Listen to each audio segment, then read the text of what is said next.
A very good morning, my dear student.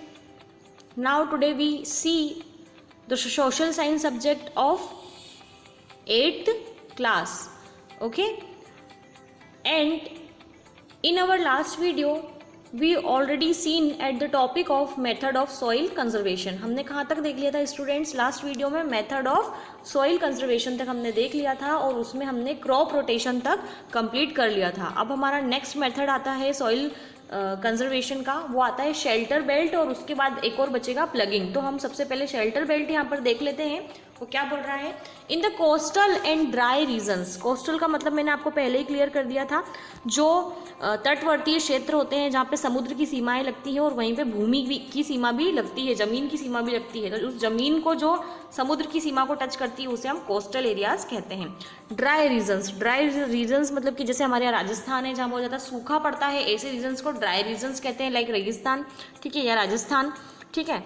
तो coastal areas में और ड्राई एरियाज में क्या होता है? Where wind can blow away the top soil. जब हवाएं तेज गति से चलती हैं, आंधी तूफान आते हैं, तो हवा क्या करती है? जो टॉप सॉइल होती है हमारी, हमने पहले ही पढ़ लिया टॉप सॉइल के बारे में, काफ़ी उपजाऊ होती है ये मिट्टी, और इस टॉप सॉइल को हवा जो है तेज गति से आती है तो उड़ाकर दूर ले जाती है, दूर दराज वाले एरियाओं में ले जाती है. तो क्या होगा?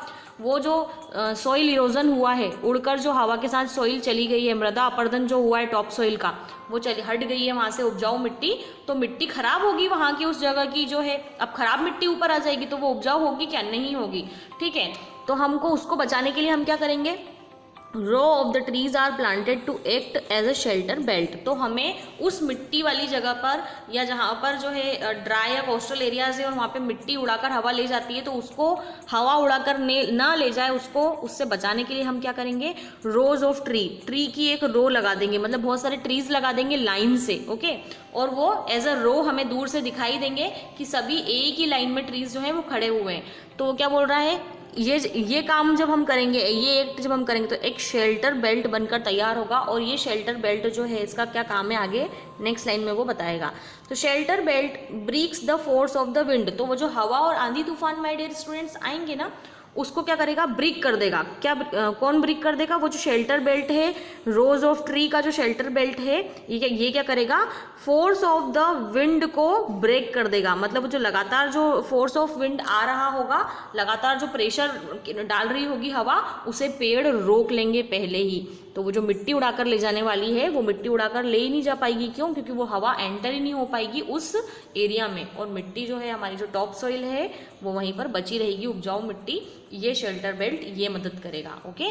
तो आगे क्या बोल रहा है? Shelter belt breaks the force of the winds and this prevent the soil erosion. तो उससे क्या होगा? जो मृदा का जो कटाव है, मिट्टी का जो कटाव है, अपरदन है, मृदा अपरदन, सॉइल इरोजन, वो बच जाएगा और शेल्टर बेल्ट उसको बचाने का कार्य करेगा. शेल्टर बेल्ट क्या होता है dear student? Row of trees को हम क्या कहते हैं? जब रो ऑफ ट्रीज जब हम प्लांटेड कर देते हैं, लगाते हैं, तो उस पेड़ों की बनी जो पूरी एक साथ लाइन है, एक जगह खड़े हैं सभी पेड़, उनको हम क्या कहते हैं? शेल्टर बेल्ट कहते हैं, ओके डियर स्टूडेंट्स. अब हम जो है हमारा नेक्स्ट देख लेते हैं plugging.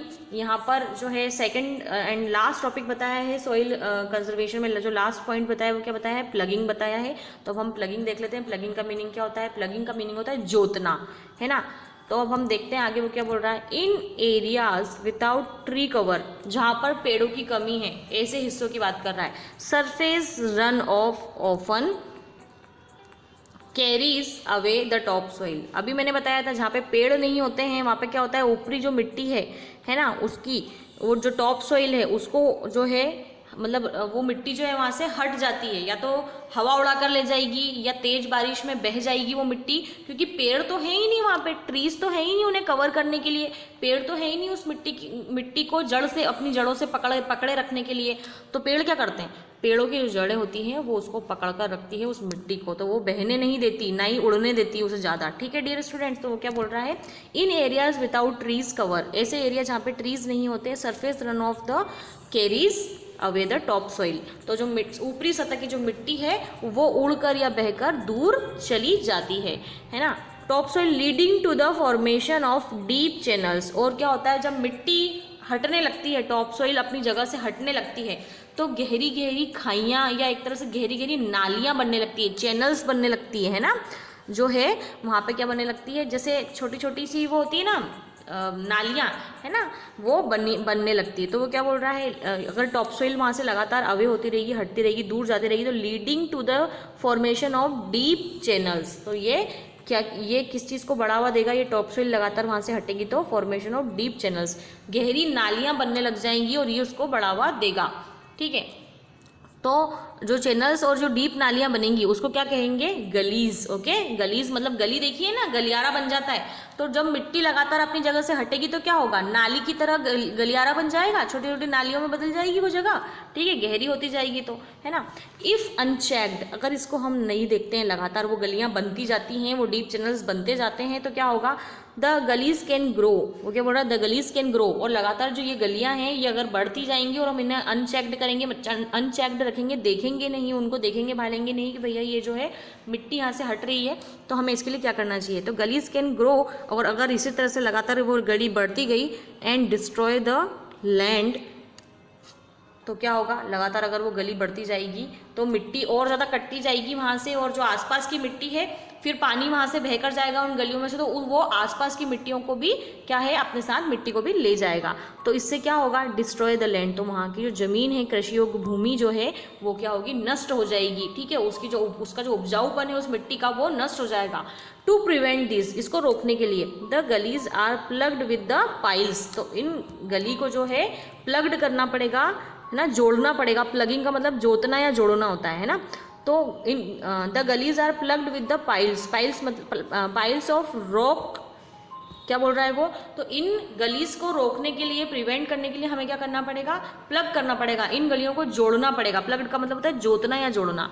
With the piles of rock, piles of rock का मीनिंग यहाँ पर क्या है dear student, piles of rock का मीनिंग यहाँ पे क्या आएगा, पाइल्स ऑफ रॉक का मीनिंग आएगा चट्टान या पत्थरों का ढेर, है ना। पाइल्स मतलब ढेर और रॉक का मतलब चट्टान, चट्टानों के ढेर से हमें इसको जोड़ना पड़ेगा। चट्टानों के जो ढेर है, जहाँ पर गलियाँ बन रही हैं, जहाँ पे वो चैनल्स जो है, नालियाँ जो बन रही हैं, उसको भरना पड़ेगा।